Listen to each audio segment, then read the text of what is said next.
welcome to another edition of Metis Warrior here with Timothy and Alexandria. Hello, everybody. So today we're going to be talking about the dental treatment and cruelty towards the residential school children. There's some true horrors that happen there. But before we get into that, what I want to talk about is Catholicism and the Catholic Church and the lies. We know that they've committed acts against children, which is not acceptable at all. But a lot of people, sadly, especially in Canada, were taught Catholicism. They were taught the Catholic Church is the Christian religion. Now, I don't know if anybody's ever heard of people ask, are you Christian or are you Catholic? Now, let me explain that to you.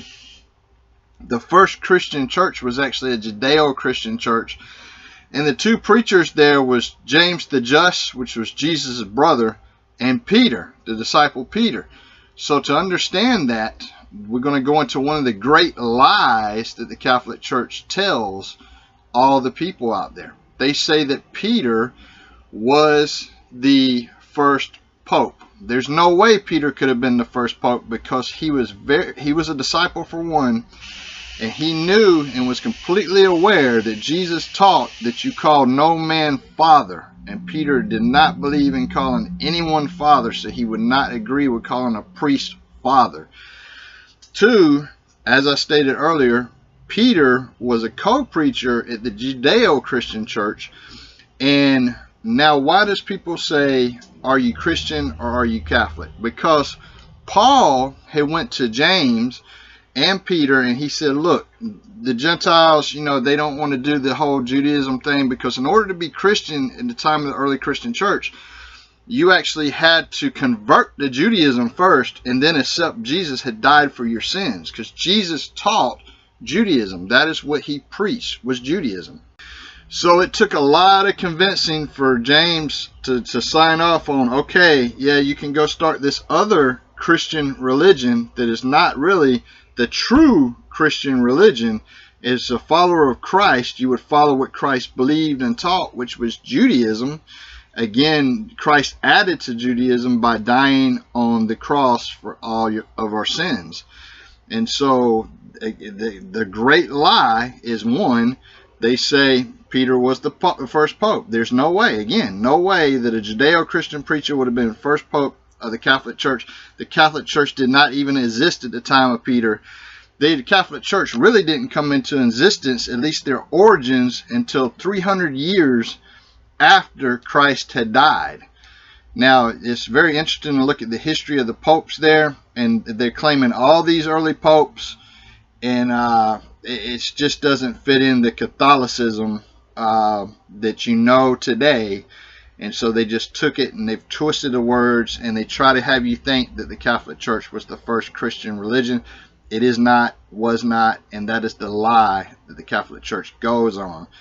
So now, moving to modern times, when all the mass graves is being uncovered currently of all the children that have been abused and murdered, and we're getting to really see the sickness of not just the nuns, but also of the priests and the way that they abused these children and actually murdered a lot of the children. And that is 100% unacceptable.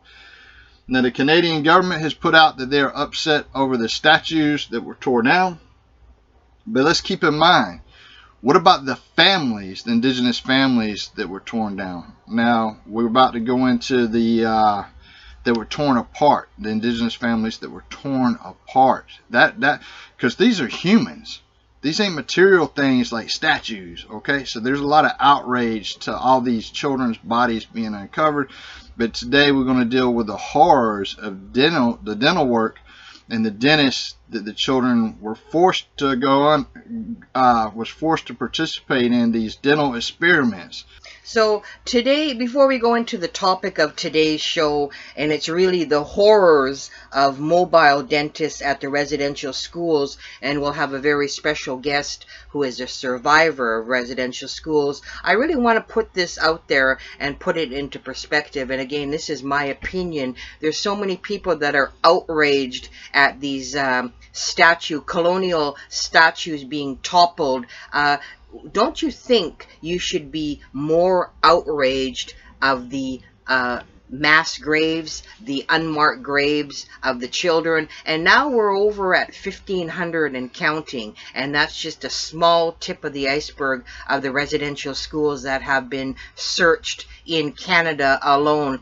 And if you think you're outraged over the toppling of colonial statues, maybe shake your head a bit and check your priorities. You should be again more outraged at the fact that this happened in Canada. And it was, and a lot of you say, well, it was, X amount of years ago. No, the last residential school, I believe, closed in 1997. So this is recent modern times. And here's another thought to ponder.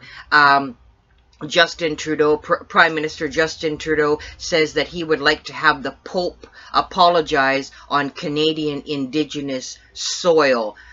Have you ever wondered the recent uncovering as of late? Justin Trudeau has yet to visit any of these sites in Canada, yet he's asking the Pope to come to Canadian Indigenous soil to apologize. Don't you think the Prime Minister should be taking time out of his busy schedule, welcoming immigrants and refugees to the country, visit these sites, show support hands-on at these sites, and not just mouthing the words, the colonial words, folks? And very, very important that you ask yourself those important questions. If you think about it in this perspective, is just what you were just talking about. Okay, the Pope that's alive today was not part of what happened during the residential schools. Okay, he's the figurehead for the Catholic Church, and he should, as the figurehead for the Catholic Church, actually come and apologize for what the Catholic Church has done. And let's not think that this is just in the past. We have in the 2000s, we have children that have still been assaulted by Catholic priests. Okay, and so let's understand that. So let's just don't think that this is something that's just far off. This is a common problem. Now, Justin Trudeau was not Prime Minister during the time of these children that were murdered there at the residential schools. However, the Canadian government was part responsible for, absolutely, I would say, most part responsible for what happened to the children there, as they worked hand in hand with the Catholic Church. So Justin Trudeau should also step up, apologize, and visit the graves, these graves that were not marked, and all these children that have been murdered. He should visit these sites of all these uncovered graves, because what he's complaining about the Pope's not doing, he also is not doing. And so that needs to be done. Justin Trudeau could do more in giving recognition and apologies to the families that lost these children. Well, his father, Pierre Elliott Trudeau, was involved in the white papers. He certainly, Prime Minister at the time, was involved in implementing policies, etc., against Indigenous people. So he is, as the Prime Minister of Canada now, Justin Trudeau, it is his responsibility to show support, solidarity, not just over interviews on TV, video, as a mouthpiece. He should be at ground zero at these sites, showing solidarity, support to these individual communities that are grieving. And there's a lot of hurt out there and trauma out there, and people have a right to their opinion. But I can tell you folks that if you think that destroying a colonial statue is a big horrific ordeal, give yourself a shake and maybe think about all those children that were abused, murdered, experimented on. It should be your priority. And today we're going to be talking about the horrors of the mobile dentistry at residential schools. I was speaking to various survivors where there was unnecessary procedures without anesthetic, meaning no pain relief at all. Children's teeth were drilled for nothing, just for the fun of it. Lead was filled in the children's teeth, nothing again for pain. And the children, when they did cry out in pain, were told, and these are from actual survivors, to stop acting like a baby. Dental chairs, one survivor said a dental chair was 3 metal folding chairs, and if the dentist was in a good mood, you could rest your head on their knee. No masks were worn, and usually the students or the children could breathe in his alcoholic breath. And the dentist also, by another survivor, would hit a child on the jaws when a child did not open their mouth enough or keep still. And you'll hear by our special guest, her relative that was used in experiments and research, so experimented on. Another survivor said there was a particular, in quotations, Dr. Sugar, who smelt of liquor and cigarette smoke all the time. One of the other survivors at Maryville said there was, in quotations, a dentist or a doctor called Killer Miller. And another doctor was Dr. Ditto and the red-headed wife, and they mentioned the words torture. And a lot of the survivors in regards to just dentistry alone were standing in line watching kids faint because teeth were being pulled out without any freezing or pain relief. And a lot of trainee dentists used mercury for fillings. So lead and mercury were used. And it's also, you're going to see on the screen as well. Now, well, let me dive into what you just said there a little bit too, because when you talk about the children undergoing dental treatment, I know there's a lot of adults out there that will cry in severe pain when they have problems with their teeth. Can you imagine being a child and subjected to that abuse with no pain medication, no anything?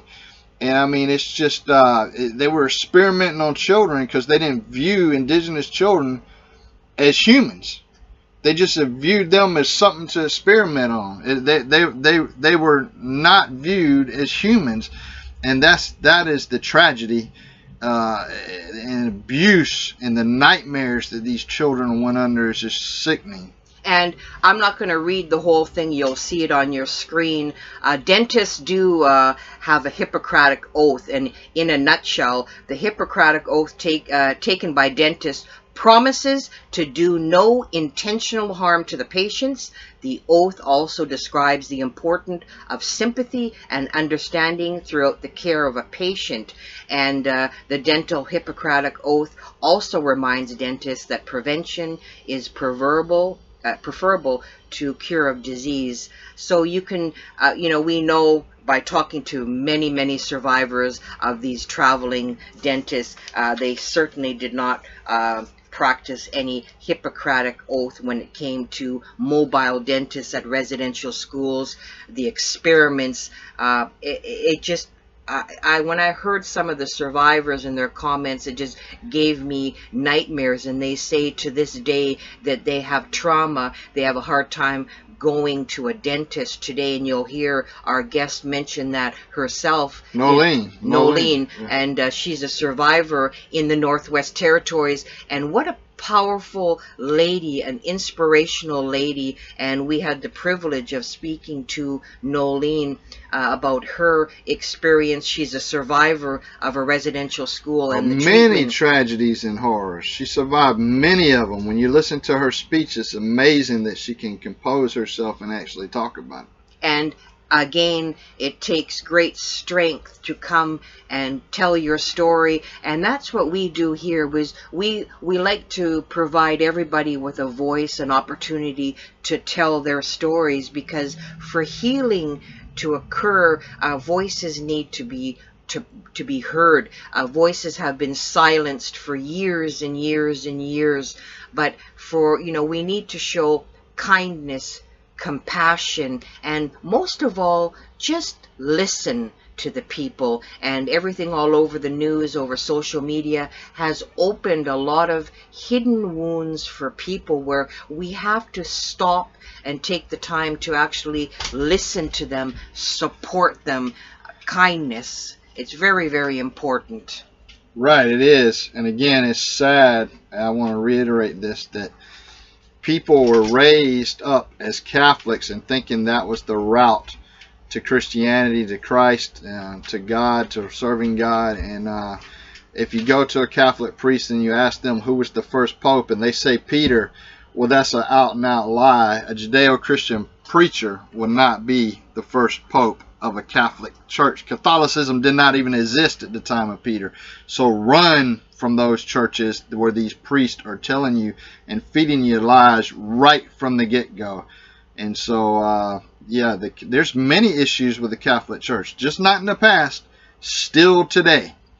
And I don't think the Catholic Church should be allowed to continue with the way that they're going. There needs to be some severe monitoring of what's going on in these churches. And it's very important, and this is my opinion, I think all Catholic churches in Canada should now pay taxes, and any of the nuns and the priests that are still living today, prosecute them, should be criminally prosecuted for crimes against humanity. The Catholic Church priests and nuns should no longer get a pass. All records should be handed over. There should be no hiding anymore. Accountability has to go hand in hand with healing. And like I said, we cannot cover up genocide, and that's what it is. Complete genocide, folks, and they should be held accountable. And again, like I said earlier, you have in Justin Trudeau in a very strong face asking the Pope to apologize on Canadian Indigenous soil when he doesn't even have the guts or the balls to visit the sites of Kamloops, whatever, where these bodies have been found. He should just wear a dress then, because he lacks the balls to go there. And actually, many women have more balls than he has, and they get out there and they protest these things, these atrocities, and they get out there and they fight for the recognition of with the children. They suffered greatly. What the hell is Trudeau doing? What is he doing? And that, I don't know. I really don't know. And you'll see our very special guest, Noeline Villebrun, talk about the word, listen to the word or keep this word in mind, contract services throughout our conversation. That's a key word, is contract services, in what she has to tell you, folks. Exactly. Again, she is a survivor, Noeline Villebrun, and man, she's going to really open your eyes. Pay very close attention to the interview and what she says in the interview, because she's going to just open your eyes on people that actually turned against their own people and helped the RCMP. And so we really have to stop being pissed off about material things.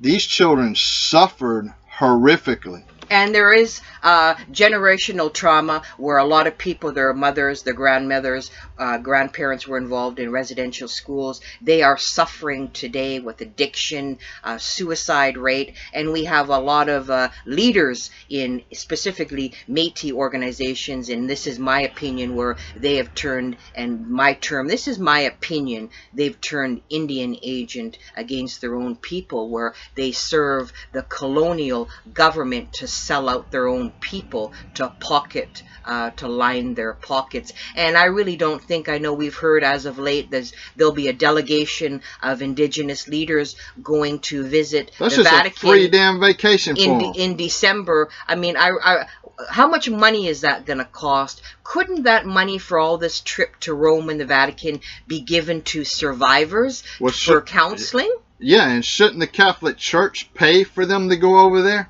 Why would they have to pay to go over there? Or are they having to pay to go over there? Is the Catholic Church paying for it? And why in the hell can't the Pope get his ass up out of bed and take a damn trip right here to Canada and try to make amends with the people? And that's because clearly the Pope does not give a shit. Well, you know what, folks? The Catholic Church is one of the biggest money-making organizations in the entire world. This is a time of crisis in Canada, and if the Pope can't get off of his ass and fly over to Canada in an emergency situation to give spiritual guidance to people in Canada to make amends, that's a statement in itself. You're asking Satan to give spiritual advice? Because, I mean, this guy don't represent God. Let's don't even get me started on the Pope. I just don't want to do that. I don't want to spoil the interview. This is my opinion on the Pope, but the Pope and Justin Trudeau are doing the exactly same thing. They're talking big, but they're not walking the walk, and they're just turning their face, and it's a further insult to all the Indigenous people that are involved in residential schools. They just don't really give a rat's ass. But you know what? This crimes against humanity is not gonna go away. The whole world is talking about it. The whole world is giving solidarity. The only people that aren't giving solidarity is the Pope, the Catholic Church, and Justin Trudeau, in my opinion. And I'd like to say not all priests support the Pope's lack of apologies. There is some good priests out there, and there is members of the Catholic Church who really believe that they are going there and doing the right thing and they're serving God. But I can tell them they should really look at the history, the true history of Christianity, because you ever wonder why people ask, are you Christian or Catholic? And I mean, you know, there's a whole history I just don't have the time to go into right there. But and it's sad that people were raised up in the Catholic Church and they think that, yeah, these people are holy and they think they're doing the right thing, and some of these priests are good, but the whole hell of a lot of them are bad, evil, and I just can't imagine the mindset of an individual that would love to inflict pain on children. And it was not just the priest, as Noeline will tell you, it was the nuns as well. So we're very honored, we're very pleased to have Noeline Villebrun join us. She's currently located in the Northwest Territories, and please listen to this inspirational lady. She's a force to be reckoned with. She is a true survivor, folks. Okay, so we have Noeline Villebrun joining the show today. You're here with Timothy and Alexandria. How you doing today, Noeline? I am doing fine, thank you. Awesome. And today we're going to talk about the horrors of the dental program within the residential schools that a lot of people don't realize, and some of your experiences and knowledge that you have to share with us and our listeners.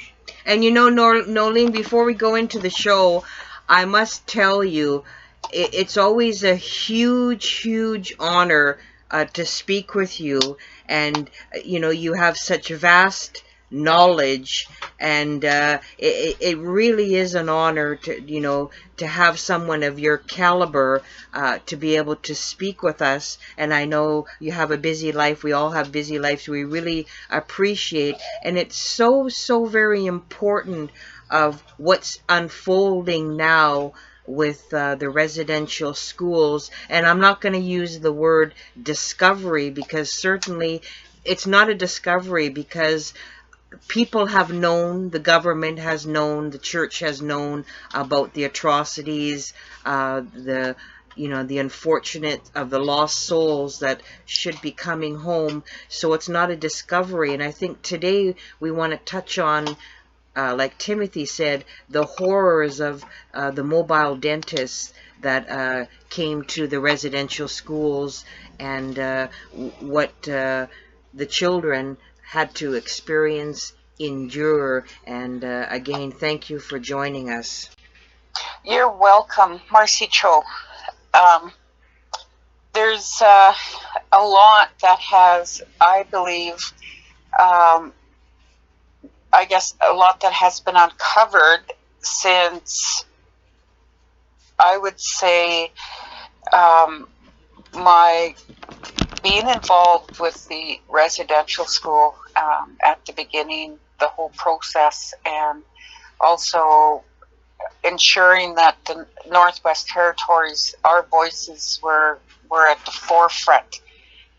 As the previous Dene National Chief, I had the opportunity to sit with the National Committee on the Residential School negotiations with AFN. Unfortunately, AFN had the contract from the federal government to spearhead the process. Right. And I believe this is why it did not, it was, the way I summarized the whole process, it was not in the best interest of the victims and survivors. And just to make a correction, I don't look at the past students and the babies that were murdered as lost souls. Their spirit is in the spirit world. It is the people on earth that are the ones with the lost souls. You know what, Noeline? Thank you for saying that.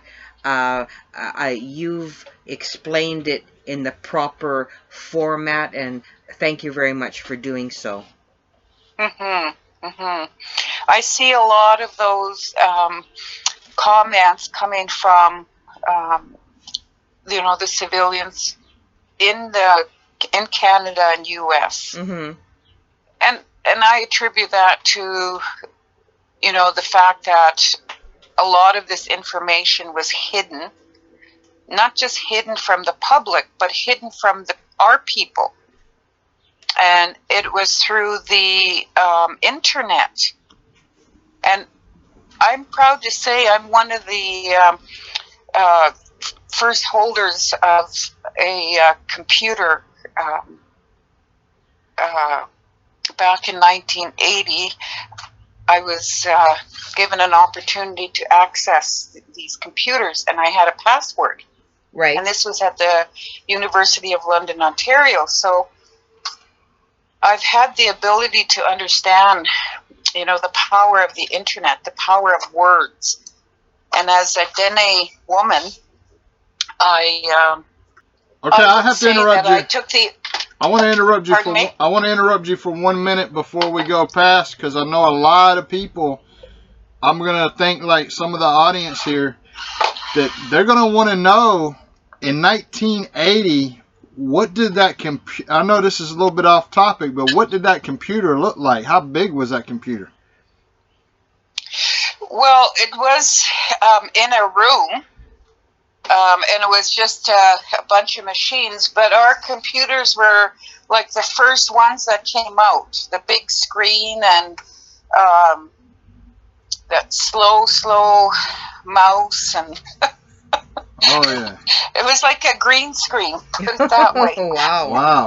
Yeah, that's pretty awesome. And my first password was my daughter's name. Oh yeah.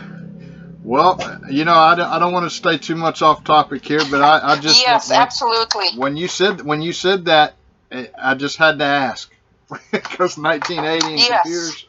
But go ahead, Noeline. Sorry. And that's one of the, I believe, the reasons why I'm able to, accumulate information, but also have the ability to share it in the right context. Right. And that's due to the fact I am a survivor of every government policy that was put out to remove the children, remove the tribes from the areas that they want developed. So, of course, when you take children, the parents are going to follow. Right. So up here, the Dene people, the children were taken right from the shorelines, kidnapped. Jeez. My own relatives still telling their stories, tears in their eyes. And I believe, for ourselves that survived, we did overcome because we were able to suppress all of that. All of those traumas, right? Right. Through all the experimentations. And this is where the federal government also allowed the children and the babies and the families to be experimented on. Now, could you elaborate on the experiments that you're referring to? Yes. There are many hospitals created across Canada, and one of the, most prominent hospitals is in Edmonton, Alberta, and that's the Charles Camsell Hospital. Right. And that's the that's the place where they were allowed to, use vaccinations, or they were bringing in whole families right into Charles Camsell Hospital. And some of them never went home. Oh, geez. Some of them stayed there for years. Mm-hmm. And, like my grandfather, I had reached out in the 90s because of what my family had endured with these government policies and the removal of our families by any means necessary. So it also included, at times, because we're now wards of the government, under the care and a trusteeship, they are supposed to allow us Medicare, right, which is our dental. And yes, at times they did send somebody else, or I shouldn't say somebody else, sorry. They would send in dentists. And we never knew their credentials. We didn't know if they're students or who these people were. They were contracted by the federal government to come in. Now, in the Northwest Territories in the 50s and 60s, when you go back, our area was still considered remote. Right. So there wasn't, if there was residential schools, a lot of the dental needs were done either by the priests or students. They had to look after their own teeth. And the students that were like my sister's era, they had it worse than my generation, because by the time my generation was starting to be taken into residence, the human rights kicked into place. But during my mother's and my sisters in their era, no, there was no monitoring of the contracts. Right. Because remember, every service that was provided to us, whether it started in the 1800s, was done via contract through the Indian agents. Mm-hmm. So it was the Indian agents, that would hire the people to come and provide the service. And it's not like they did it every year, especially in the north. Right. Compared to the south, but when we as members of the residential school committee, the national committee, we had the ability to travel across Canada and attend conferences and forums and listen to the other students and their traumatizing stories. And I say traumatizing because when you're sitting there listening, you're also feeling, their pain and what they went through because of your own experience. Absolutely. Like my family was taken into Charles Camsell Hospital as well as many families. And my grandfather was experimented on. Oh, his back was like he was whipped. Oh, that's what I can describe the how they would cut him open, and they would have to saw his ribs open. Oy, oy, oy. To do experiments on his lung. They were removing his lungs. Jeez. A piece at a time. Wow, that I can't even really wrap my head on the atrocities. Well, this would be the question that I would ask. What reasoning were they given for removing the lung? Why were they doing that? What did they say? For removing what? For removing your grandfather's lung? You said they was removing pieces of his lung? Well, they said he had TB. Right. Okay. Now, the one the one fact that I do know, a lot of our families were healthy. Okay. Now, when they wanted to build the Tulsin River Dam, they needed that dam to power the Pine Point lead and zinc mine. But they also discovered gold. And they also knew there was uranium. Right. In Great Bear Lake, and they started extracting the uranium to build the Hiroshima bomb. Wow. The Dene people did not know this was happening. The federal government, they just came in and did what they wanted. Jeez. As usual. Yeah, well, yeah, as usual is right. But going back to your grandfather, like, can you please say, like, what was the end result of them removing his lung? Did he recover from that? What happened? My grandfather spent about 25 years, or 20 to 25 years, I'm not quite sure, but it's somewhere in that range. And he died in around 1970, 71. Right. And I was on Vancouver Island. I was a student at the time. I had won a Student of the Year award, and I was given a free trip to Vancouver Island with a supervisor. She offered one of the students a free trip, you know. Right. And lo and behold, I ended up with a Student of the Year award. Oh, congratulations. And, that's awesome. Well, you know, it's a strange story how I got that resident. When I was first sent back to Fort Simpson for grade 9, I got off the bus that came to pick us up, and I seen Father Posey, and he was one of our molesters and sisters, and that used to strap us.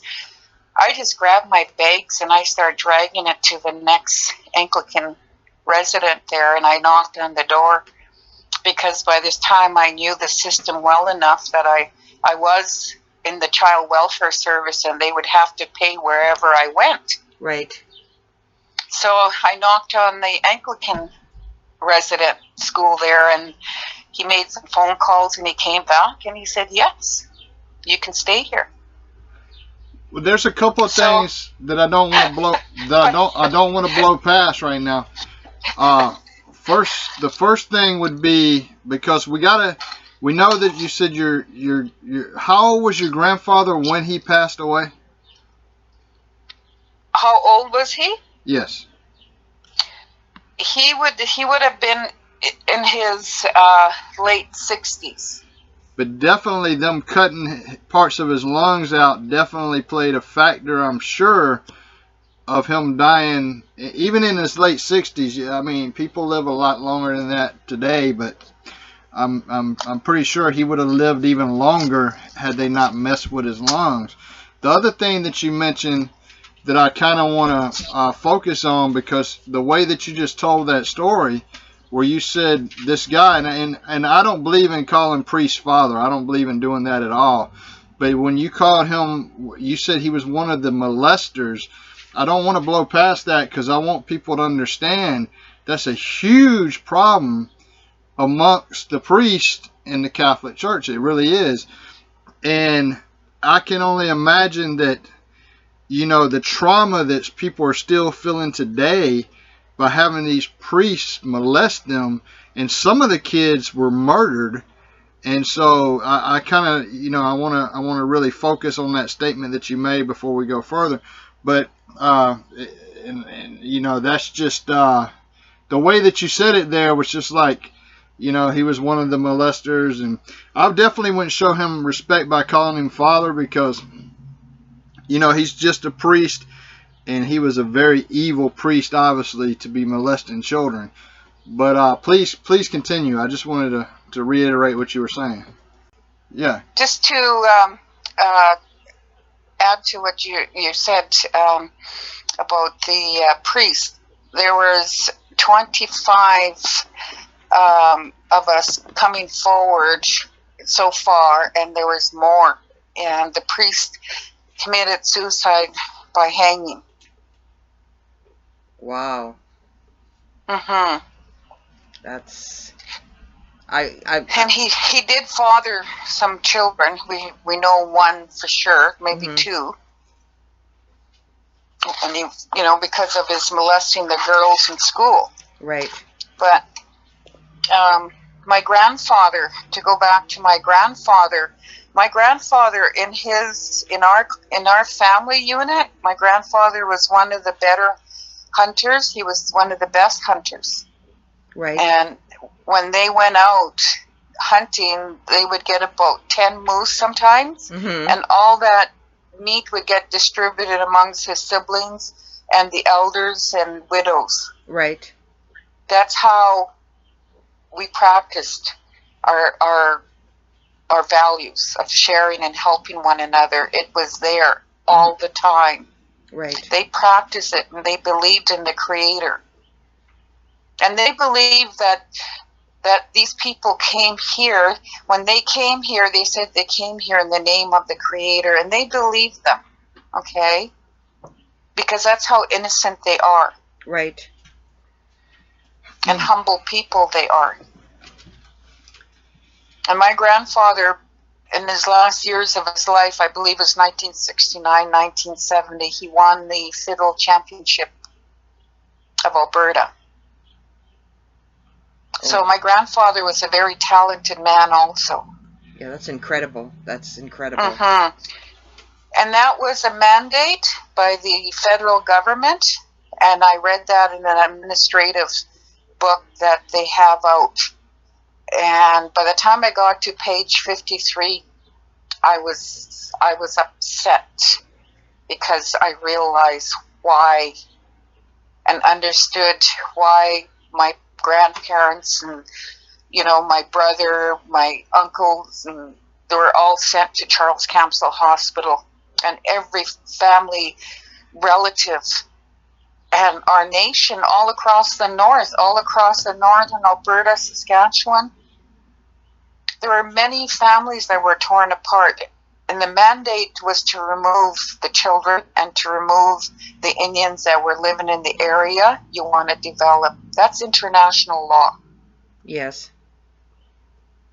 And so in order for the government to meet the international law and the standards, they try to make it look like they complied. Right.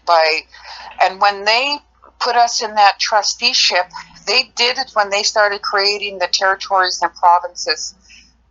When you go back to 1903, when Duncan Campbell Scott went across Canada and met with Quebec in them, Nova Scotia, Manitoba, those were the three regions, territories that had started before it became a province. And then Duncan Campbell Scott came across and said, well, what about us in the West?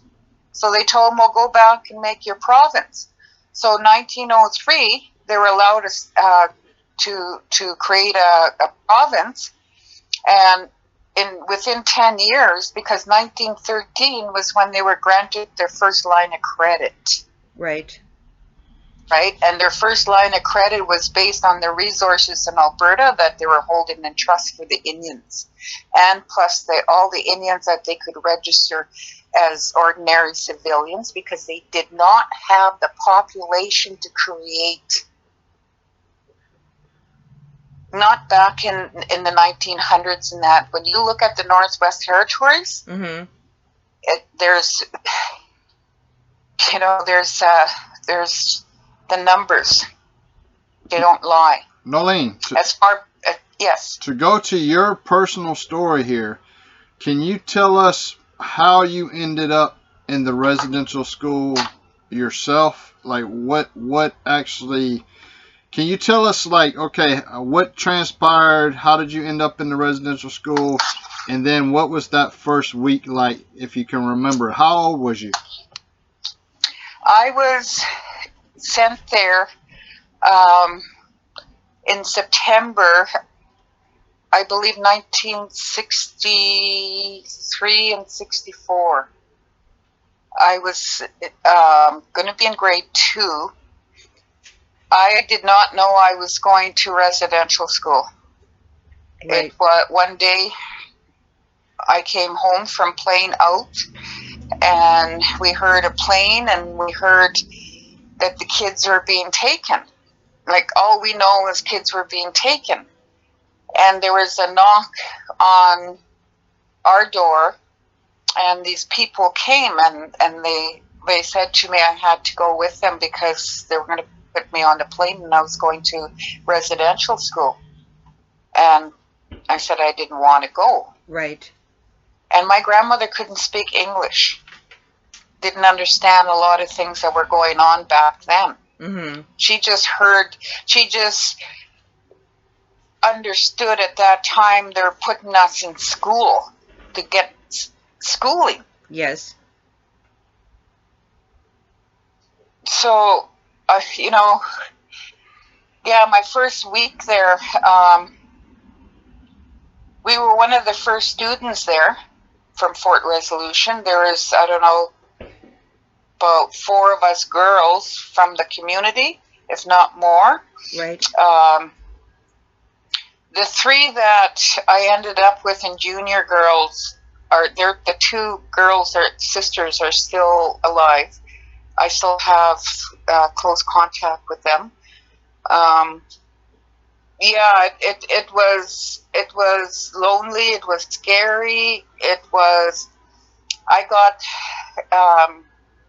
my underpants pulled down, and I was given my first spanking. Wow. Because I went down a slide. Mm-hmm. Oh And my God. we were told not to go down the slide because we might get our clothes and our underwear dirty, okay? Because it was white bloomers, and if we went down the slide, it deemed to be, like, you get that gray. Yes. Well, these girls talked me into going down the slide, and then they ran to the sister and told them that I went down the slide. So the sister came, and I got a good spanking. That was my first night there.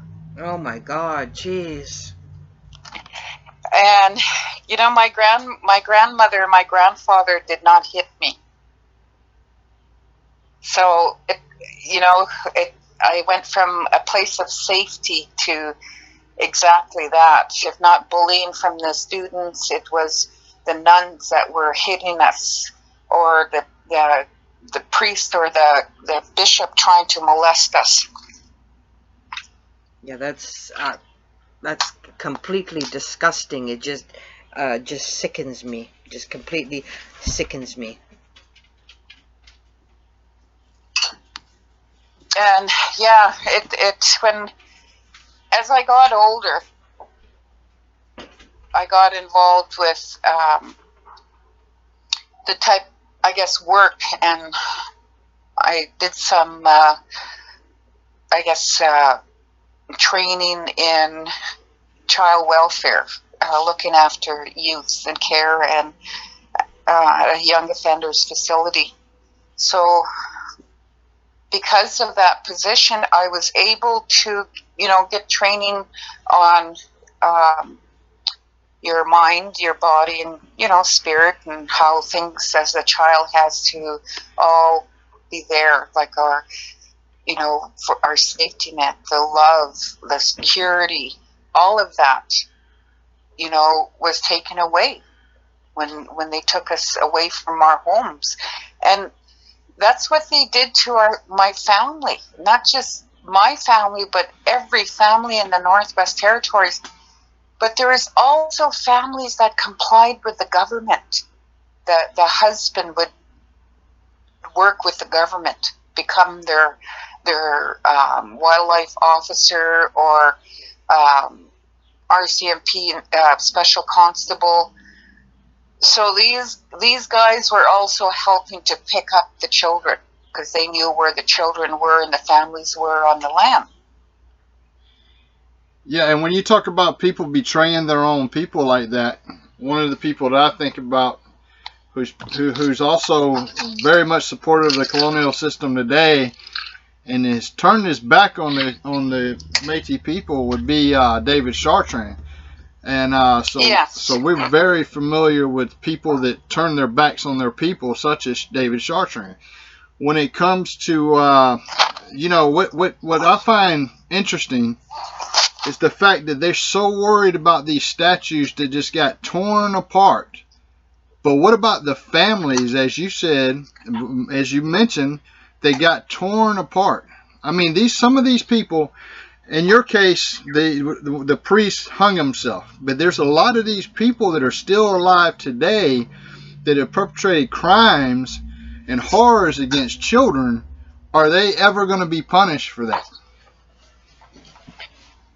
You know, we've always said that, you know, and even myself, that I want justice. But like you said, you know, sometimes we do have to face reality, right? Right. And, you know, it's not like I accept this fact. I don't accept it, but I there's no other choice. If society wants to turn a blind eye and deny continuously to this day, then they also are responsible for what has transpired in the last 100 and some years. Because when you look at it, the people that are doing well, are doing fine, are the civilians who immigrated here. Exactly. And I'm trying to, I mean, it's not like I am not of mixed blood.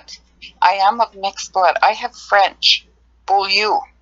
He was a fur trader up here. Mm-hmm. And he helped start the Hudson Bay in the Northwest Territories and all through Dene Territory. He built all the forts all up along the river system for the Hudson Bay. And then there is Mackay. He's Scottish. And so both sides of my family were, mixed blood. The one fact, my grandmothers and my great-grandmothers and my great-great-grandmothers never looked at our blood quantum because it was never a factor. It's never a factor in tribal life. It became a factor when the federal government created that trusteeship system, because that's in that book. That's where I read it, that even the Métis, because they are born of tribal women, their names are included, but they do not get the same percentage as a full-blooded Indian. Right. They don't get the benefits back. It was these people that set up the system at the beginning that created these policies of who receives the benefit that is held in their trust. This is why I say today to the whole world, if the tribal people, just like every country that got rid of the queen, that figurehead, we have to do the same here. The tribal people in Canada have to stand up. The clan mothers have to stand up and fire the federal government's trusteeship. Now, we have to remember, this federal Canadian government called Canada is created under the United States of America. It is incorporated there. Mm-hmm. Because Canada could not incorporate itself. It had to be incorporated under a system no different than the United States. You know, going back under the Queen. To what you were just saying, where how blood and quantum didn't play a factor in tribal life. Actually, to be honest with you, if it wasn't for the financial money, you wouldn't have a lot of people fighting to get their Métis recognition. They would just live their life as they feel they should live their life. The money's actually causing a lot of division. And I'm going to give you an example. Two of my ancestors, one of them is Mary Queen of Scots, okay? The other one is King James. And we're talking about from the 1600s here. So how much sense would it make for me to go to England and go to the castle and tell the queen, ask the queen, what are we having for dinner tonight? I can't go there and be part of the royal family because it's been 400 years since my ancestor was on the throne there. So it doesn't make no sense to me that you'll have individuals that will find one ancestor from 400 years ago and they'll say, oh, pay me money, I'm Metis. So I do agree that is not right. And I know that's not what you're saying, but that's what I'm saying. But yes. Well, the federal government and the lawyers are very notorious for dangling carrots in front of people. I've seen it many, many times, okay? And that's the one thing that a lot of the people know across Canada that have met me, that I will not be bought off by the federal system, that I will stand up for my tribal rights, for my ancestors, because their rights were violated by the same system and they had no voice. And they still don't today. Now, the only reason why we have this acknowledgement today is because we have the equipment. There's equipment now that can go far down the earth. If it wasn't for this equipment, we wouldn't have that proof. Proof of all the murders of the children you're talking about? Yes. Yes, exactly, and all the horrors. Now, when you were in the residential school, did you witness anything of that nature? A child being beat so badly that you thought they were going to die? Yes. I'm one of them. I survived 50 straps on my ass. Sorry to use that word, but, you know, in Fort Simpson, that same resident that I walked away with and went to the Anglican church, right, that was a system that used to whip us. Good and God. There'd be 60 of us, junior girls, sitting in line in the gym waiting for our turn. And they would bring us into our room, and there was 2 supervisors, one nun and one regular contract employee. Right. They would take turns strapping us. And if you cried, you got another 10. If you cried between the 10 and 20, you got more until you stopped. Oh my God. So my last name is Villebrun. So can you imagine by the time it got to me how petrified, how traumatized, how scared I was? But for what reason were they giving y'all for these strappings? One of the students, that this is what I remember being told, and my friend also, she left the residence so traumatized, so hurt, demoralized. One of the students, and this was the nuns encouraged us to tell on one another. Right. So one of the students told a nun that this young girl slept with her hand between her legs. And if you sleep with your hands between your legs because you're cold, right? Those residents were big. We just had a sheet and a little gray blanket. Right. And, of course, that's how we slept. But we were to sleep with our hands underneath our chin or under the pillow. Or where our hands can be seen. So the nun took her and gave her, I believe, 50, and I think after that we're all given 10 as a lesson, or I don't know. It was a part of my life that I kind of put aside and never thought about it until I guess I got involved in the residential school process and my own trauma started coming out. Right. And like I said, being on that committee and hearing the stories across Canada was very hard. But I wanted to do it because I believe, to be able to sit there and help them to understand that there are some of us leaders that will listen and do have that compassion. We are survivors. We are victims, but we're survivors today. Right. And that they're not alone.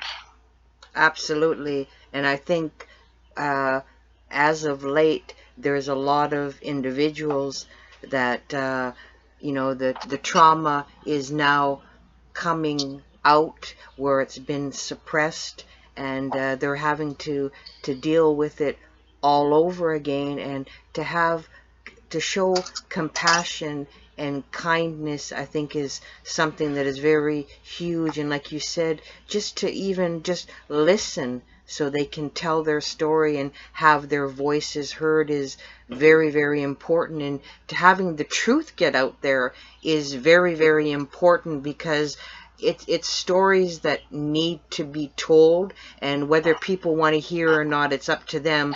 But still, everybody has to have the opportunity to tell their story, to matter, because everybody matters. And I know a lot of the trauma is intergenerational, where your grandparents, your mother or your father were in these schools, and hearing the stories, if it doesn't affect you, then I don't think you're a human being, because there's so many people that are in pain, that are trying to deal with the trauma, and a lot of people don't have the resources on how to handle the trauma and the atrocities that were committed against innocent people. And I myself, having a hard time dealing with it, I have my own personal stories that a lot of things have come out in the forefront that I've suppressed.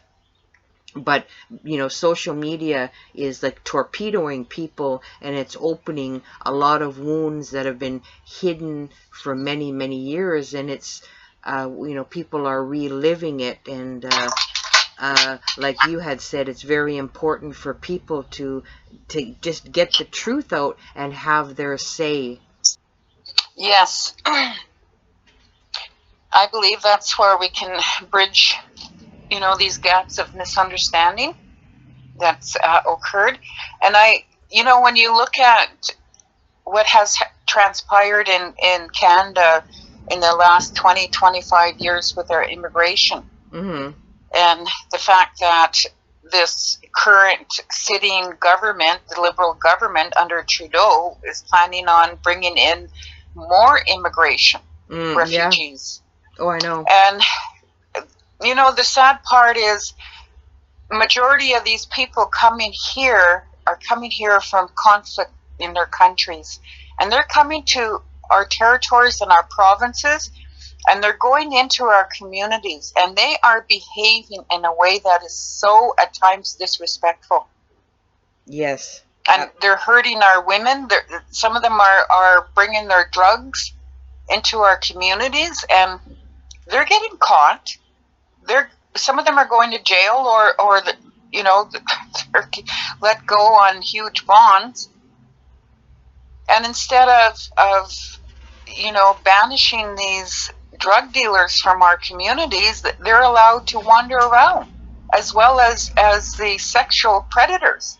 But I do know one of the previous leaders in the Northwest Territories. He was the previous premier, and he was previous president of the Dene Nation, which later on in years they changed the title from president to Dene National Chief. So the guy is married to the current one of the chair people of the Truth and Reconciliation Commission. Right. Her name is Marie Wilson. So she is married to Steve Capfui, who is a board director on the Pierre Elliott Trudeau Foundation. Now, that foundation is being sued $2.5 million for sexual assault by Steve Cathway on a young woman. So now the victims have come forward against Steve already? Well, they must have, because it's in the news. Mm-hmm. Okay. And, you know, their judicial system, I don't go by. If you know, in our It's corrupt. world, It's in corrupt. our law, with Dene law, you know, when a person does this to a child or hurts someone so bad like that, they are banished. They're banished. Yeah. So, you know, that hasn't occurred for a while in our territory. I think about 20 years ago or so, maybe not 15 years ago, there was a banishment done by court because the family asked for this person to be banished from the community for 5 years, 4 or 5 years. So it has occurred. Now, the judicial system process, you know, this is why our people are losing in court. And I've been in the territorial Supreme Court here now. This is more than 3 files, but I'm doing 2 currently, and one has to do with estate. Well, actually, both do have to do with estate. Again, the federal government, you know, they have no jurisdiction over our assets. They assumed it. Yeah. Because of the trusteeship. Mm-hmm. Exactly. Yeah. So, but I've been bringing in information like this case. You know, all other lawyers wouldn't take it, so I agreed to help my relative. I understand some of the judicial process. I'm not a trained lawyer. I do have contract law under my belt. Right. So I was able to bring the file from where it was already ruled on. I brought it back into an appeal. And that had to do with a Dene will versus a will done by a lawyer. Yeah. And this could be another show, really. Well, Absolutely. we can bring you back on another show to talk about this for sure. And can you elaborate on some of what this show? I know in the beginning of this show we're focused on the mobile dentist and stuff like that, but what was your experience with the dentist when you were in residential schools? Well, over the years, we've had dentists come into the resident, Mm-hmm. or they would, if we were in a large community where the federal and territorial governments were. Like, for example, 1964 was when the government of the Northwest Territories, the public government, became an entity. They were given their society number, okay? Right. And that took 25 signatures. But when you look at, and I use that blood quantum and I use the residency and all of that stuff, because when you look at the NWT and the fact that in around 1964 and further down, there were not that many civilians working in the Northwest Territories. Right. They were mainly Dene. And we're still mainly Dene. Mm-hmm. And when I broke down the numbers, there's like 41,000 residents in all of the 30 communities, and 75% are Dene. So about 25% are living there, are civilians that are working for the federal government, territorial government, or municipalities, or are service contractors, or working for hospitals, or any of those businesses that would provide us a service.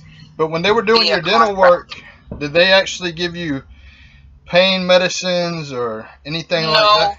No, not all. you know what? If it was very minimum, because that's one of the phobias I have. Until later on, I got to meet a dentist by the name of Dr. Friesen, who was just total opposite of all these other doctors that just didn't care. And they would drill, and I didn't have any cavities that I remember back then, because even the Dr. Friesen said that I had really good teeth, except he wanted to put caps in my front. Right. And why he wanted to do that was because he noticed my teeth were coming out, and that's a nervous reaction. And today my teeth is really bad. I have such a bad overbite. Mm-hmm. Even the dentists in Edmonton, because I go to the one in Edmonton, and I don't go to them very often, and I go only when necessary, because I try to look after my teeth. Yes. Because so I don't have to go. Now, the doctor here in Yellowknife, Dr. Armstrong, very good dentist, very nice, very kind, tried to put me in a chair. And it was so bad. The first time I was on the chair, all of a sudden I got this pain in my back. And I guess it was an old wound, but it was so bad, and because I was just going through all these emotions. Yes. I started sweating, hyperventilating, and I couldn't breathe.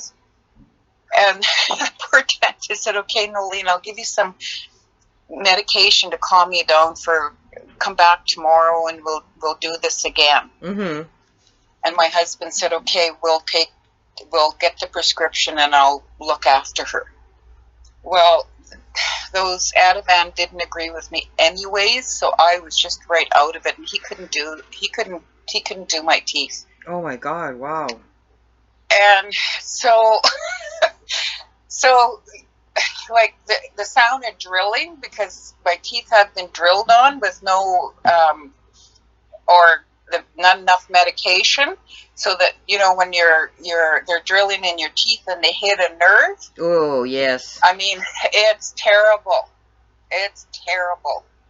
And there's you're just clinched and you're just trying to get out, and they're just telling you can't move. You know. But just talking about them, I'm just in a sweat. Well, I'll tell you what, we were talking about experiments earlier, and I believe firmly that the dentists back then were experimenting on the children with certain tools. I know for myself, when I was in the military, we had officers that were dentists, and they get new tools in, and they would say, "Hey, can we use this on you?" But, we had the option to say yes or no. But the children back then did not have the option to say yes or no. It was just they were going to do it, and that's just the way it was. Well, that's another thing too. Like, they would bring those dentists, because Dr. Friesen used to set up in our community school, right, in the basement.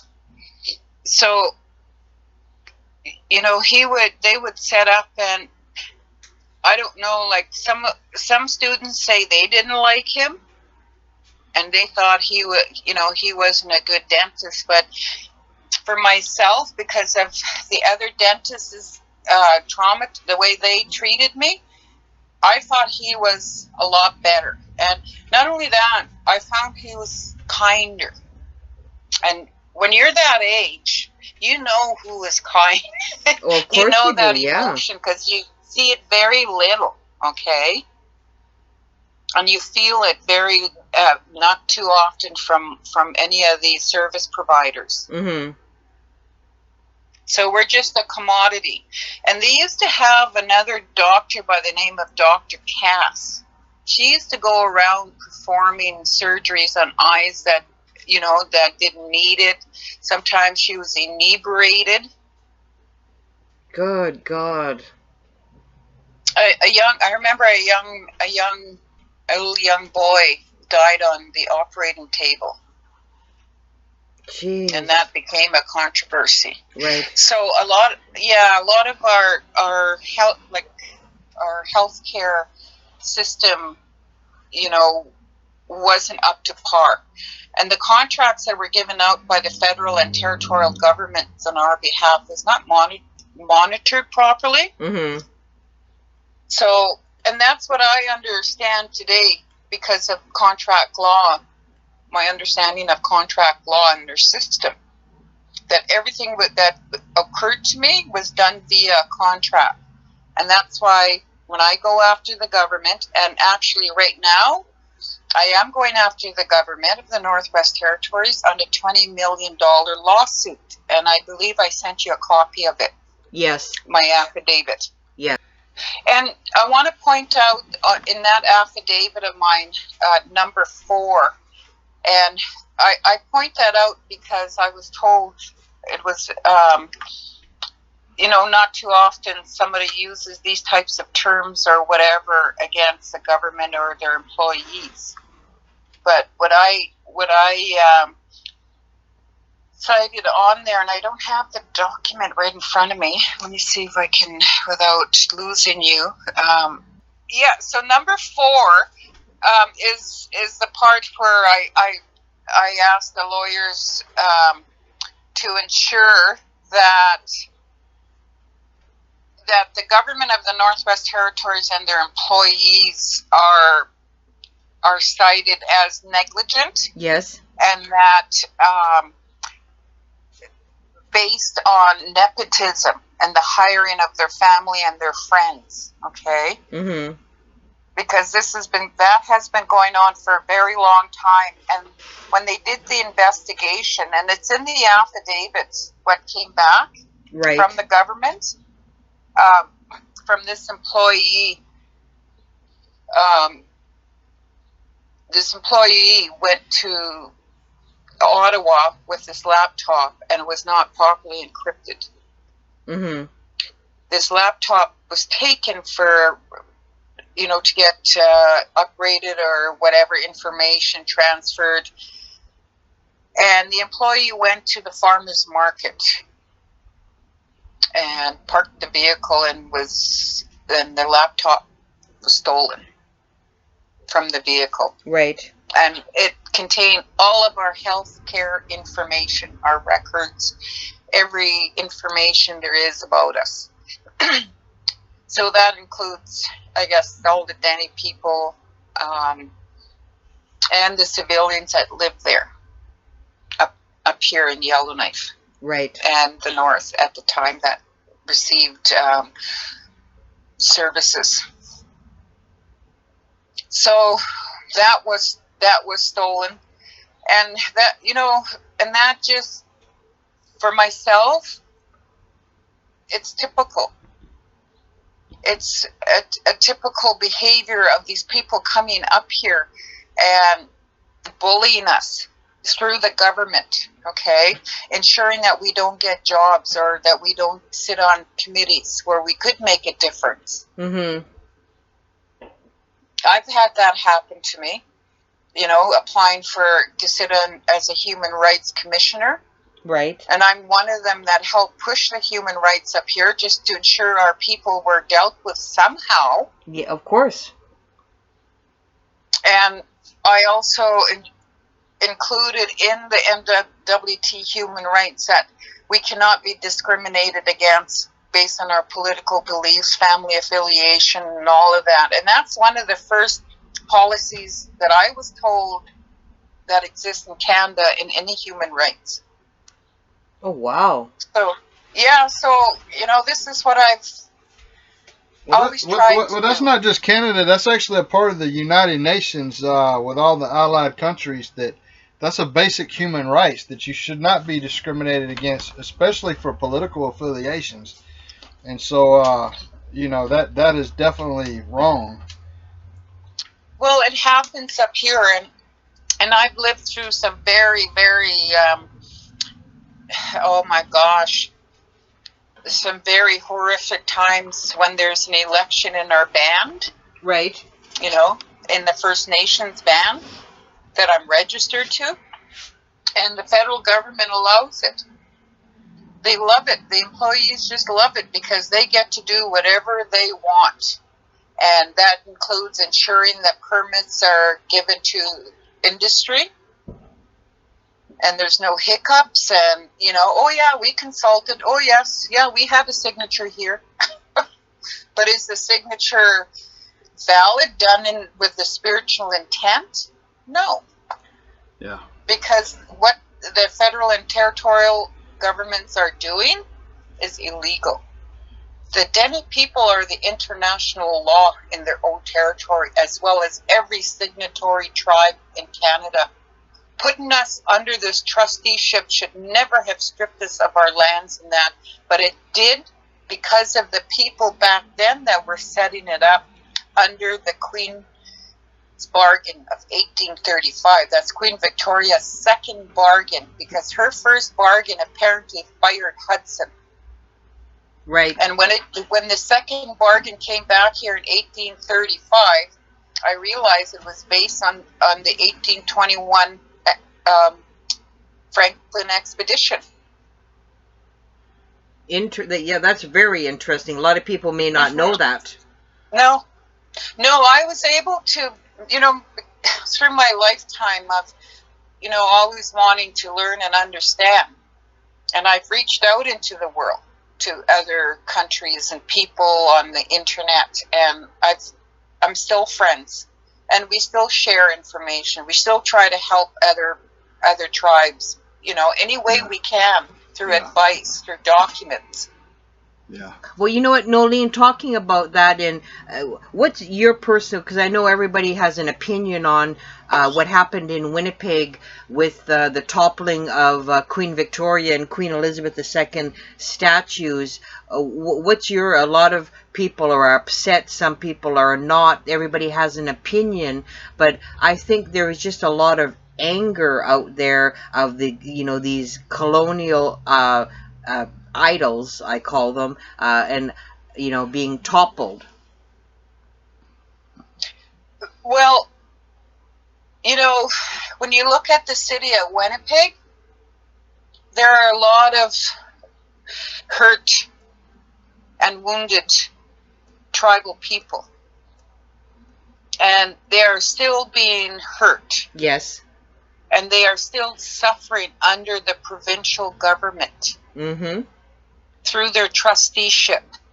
And we all understand today that whatever is set up in Canada was set up under Queen Victoria's bargain. And Queen Elizabeth is a descendant. These are, by the way, these are German people. Their background, yes, they are, yes. Yeah, they stole the crown, from what I understand. The information that I read from way back then was that they had stole the crown. And it was the winning army back in the day, I guess, who, you know, however they went to war against each other for their crowns and their titles, you know, and all that titles stuff. Yeah. So but the Queen knew. If you look at the Queen's bargain, and this is how I educate society and our own people. You know, when you look at the Queen's bargain, she doesn't call us her subjects. She doesn't say, my dear subject. She says, my dear king brother. And her last paragraph, she talks about her son being born. A nephew, your nephew, my son is born. Right? Mm-hmm. Mm-hmm. And she said, she didn't say that we would cede and surrender. What she said was, if the whites crowd you, you are to go to the superintendent and they are to be charged. If you want a house, then go to the superintendent and he is to build you one. Now, who said this? Queen Victoria? Yes. It's right in her bargain. Mm-hmm. Yeah. When I did my testimony on the National Murdered and Missing Women Inquiry, because I am a survivor of a horrific crime. Yes. That's what I also talked about in my testimony. It was 2.5 hours long, and I brought that out. If they want to know why our women are so vulnerable, you know, these types of bargains have been in existence, and these types of people, you know, have went against the bargain for their own personal interest and greed. Of course, and personal gain, of course. Yes, and we're still facing that. See, back then the bargain was not a cede and surrender, but it became a cede and surrender under MacDonald and Duncan Campbell Scott and them when they started creating these provinces and territories. Mm-hmm. And they registered, just like the Northwest Territories government, like when you go back as far as 1910 and that, when the federal government and them were still doing census, there was only like 50, 60 white people in all of the Northwest Territories working. Wow. Yeah. So that's, you multiply that by how many years, and that's how many people control us now. But it's all now, the federal and territorial government has opened this territory up. So we have people immigrating here who are working for the government, who applied from wherever country they come from, are coming here to work for the federal territorial government. So when you phone for service, that's all you hear is immigration voices. Absolutely, of course. And I'm not racist in my own country, and if they want to charge me, I will take the charge and challenge it for all the tribal people in Canada, because they cannot impose those types of municipality laws upon us. Well, I want to make a point right now that the people that went after those statues, they have a lot of ancestors that were suffered horrific crimes. A lot of these people, and it seems like the government is only worried about a materialistic thing and not about the human tragedies that have occurred. And that shows that what their thought process still is on Indigenous people, because they definitely still have some kind of racism towards Indigenous people, for them to be more concerned about a statue being torn up than they are about families being torn up. Well, you know, what does that say about the head of this country, Trudeau? You know, it's sad, but you look at Justin Trudeau, he's head of Canada. Right. What is his lineage? He is Fidel Castro's son. So what does that say about his family? Is he Fidel Castro's son? Elaborate. You got to elaborate, Noeline. Explain that. There's been a lot of rumors that he is Fidel Castro's son. A lot of people have said that. And there are pictures that have been circulating. I may still have some on my page. Mm-hmm. But you look at Fidel Castro, and Margaret actually went back to Cuba a couple of years later, and there's a picture of Margaret and Fidel Castro and little Justin, and he's holding up Justin in the air like a son. Yeah, we know how horrible Castro was for Cuba, and we do know that there's been some huge issues with Trudeau and the things that he's done that has not benefited Canada at all. Unfortunately, we have some people that we know in our circle that do support Trudeau, and we cannot give support to Trudeau for the simple fact that we've seen you mentioned nepotism. Oh boy, yeah, we've seen the nepotism happen. We've seen the fact that he has supported people that have committed criminal acts against their own people, and that is just wrong on many levels. And you know what? The thing that people have to realize too, that people are asking for the Pope to apologize, and they're saying it's beneficial that the Pope apologize on Canadian Indigenous soil. But Justin Trudeau, has he visited any of these sites where they've had the ground penetrating radar? Has he visited any of them? I don't think so. So don't you think as a leader of the country, he would be at ground zero and he would be giving support to Indigenous leaders by just being there? I mean, I don't think... Physically there. I don't Well, think... you know what? Isn't it ironic that the place where he should have went, Kelowna, BC, is the place further down towards the border. That's where he held 2 teaching positions, and they were like 5 kilometers from the Picton farm. And this is not a made up. This is fact. That's when he painted his face black, was when he was teaching at one of those schools. And you look at the proximity of the Picton farm. Norman Traversey and his people that were doing a lot of research with him, they uncovered a lot of this link. That's why he was, if you look on Amina Matola's blog, she just recently had Norman on there. And he sent a letter when Trump was in power. He sent a letter citing corruption and all of that, Section 27 of the Free Trade Act. And because of his efforts, they're now investigating.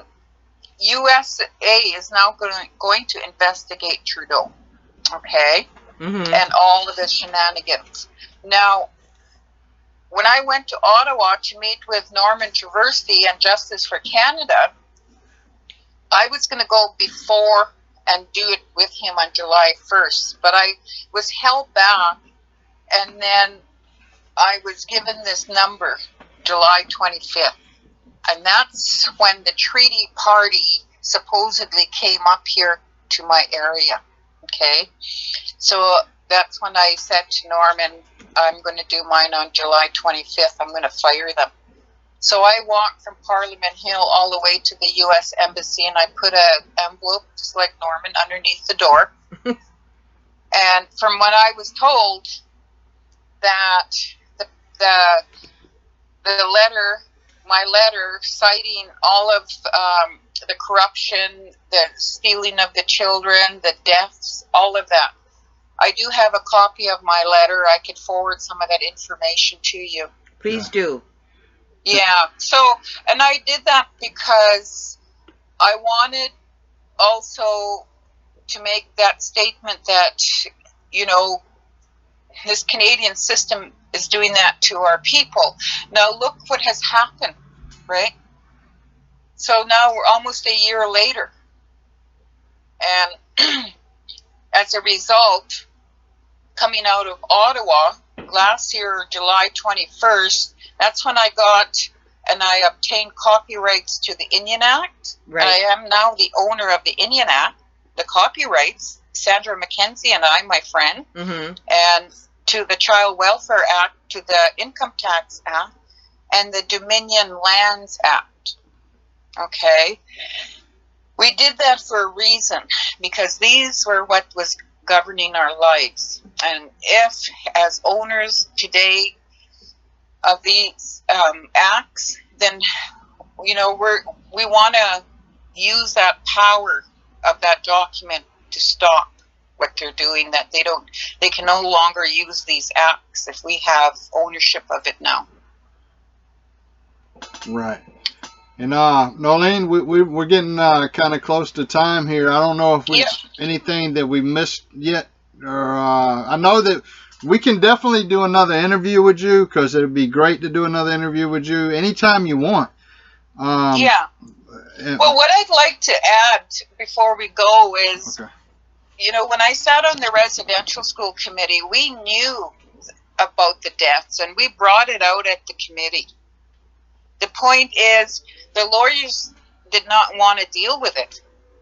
And I could see why, because they had a contract to deal with the abuse, okay? Not the deaths, not the murders. And that's what I mean about the lawyers being our demise. They did that with the 60s and 70s scoop, with residential school, with the federal day school, with relocation, with and the Charles Council now. Okay? Mhm. So it's going to be these lawyers negotiating the terms, which I don't believe they should be. We should be at that table. We should be telling those lawyers. If not, we can be saying it ourselves. Absolutely. We don't need the lawyers to speak for us. No. It's a myth. I'm in court. I'm not a lawyer, but the judge realized, because I caught him in conflict, and I could cite him for conflict, which would cost him thousands of dollars, because he'd have to back pay everybody. Right. Because he's a fiat lawyer, or sorry, he's a fiat judge. Mhm. That's what it says in front of his title, the fiat honorable justice, Okay. Mahar. Yeah. This sounds like we need to go into a part 2 of the interview with you, and we could very well do that in the next show. It's just up to you if you would like to do that. Yeah, absolutely. I believe, if the people understand, the process, how this was achieved and why, it would bring, I believe, closure to a lot of our people. Yeah. I've done this over the years, and I'm one of the few that I can say where I, as a leader, I can go in the NWT and I can go to many homes up and down the Mackenzie River. Mhm. Because I take the time, and plus I went to school with a lot of these students. They're my age now. They're anywhere from 50 to 70, 80 years old. Right. The others have passed on.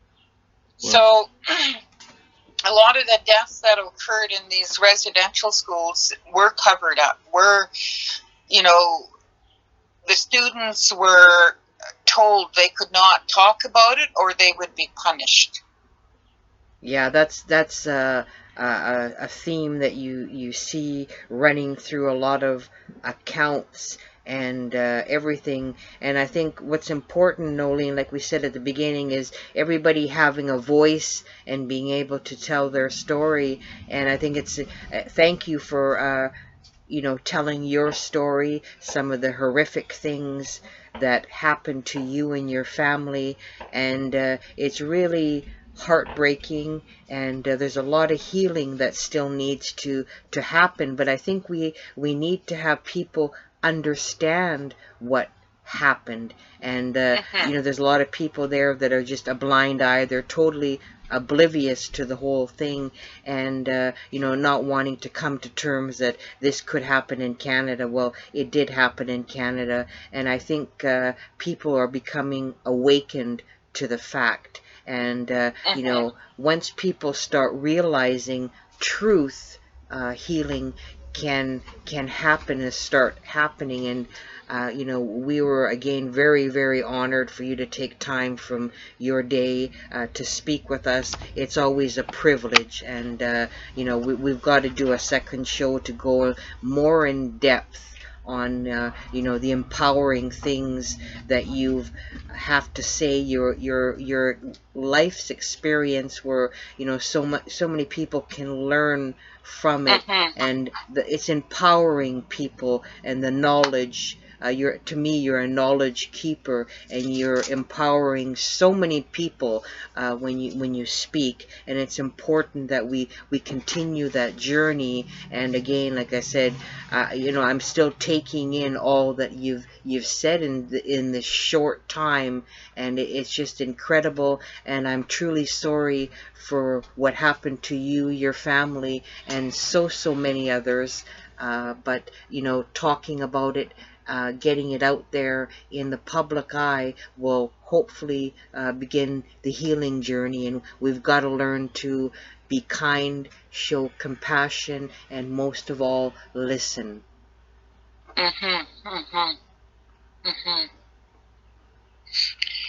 Yes.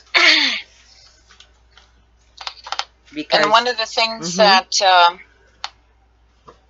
many of the listeners, may ask, how did we survive? How do we keep going? For myself, what helped me survive was my faith, my belief, and prayer, and the teachings of my grandparents. Yeah. That's what kept me going as a survivor, because I witnessed them not give up. Despite the pain they were in, they did not complain. And it's So that's who I honor every day.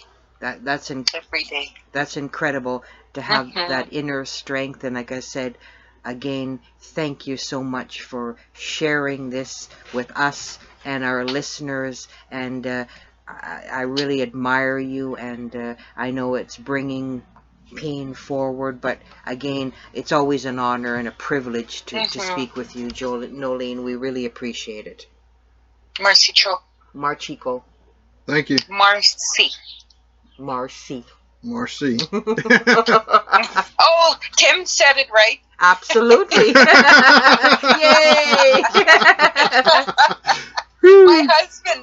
My husband, I teach him Dene, and I laugh at him sometimes because when he pronounces it right, because Dene is all with sound, okay? Right. And your throat. Mm-hmm. If he makes the wrong pitch, it changes the meaning. Yeah. I have a few good laughs with him. Awesome. That's awesome. Yeah. If any of your listeners, want to understand more, and want to reach out, absolutely. I'm going to, just before I leave, I want to share this with you. I am spearheading a new file for all the survivors that were rejected from these claims, okay? The Right. residential school, the federal day school, Yes. 60s and 70s school. I have a lawyer out of Ottawa who is willing to help me take this on. Okay. And now my dilemma is I am not, even though I did hold in 1980, a password for a computer, I'm still not techie. Right. And you were the first one to use the computer. You got a head start on everybody.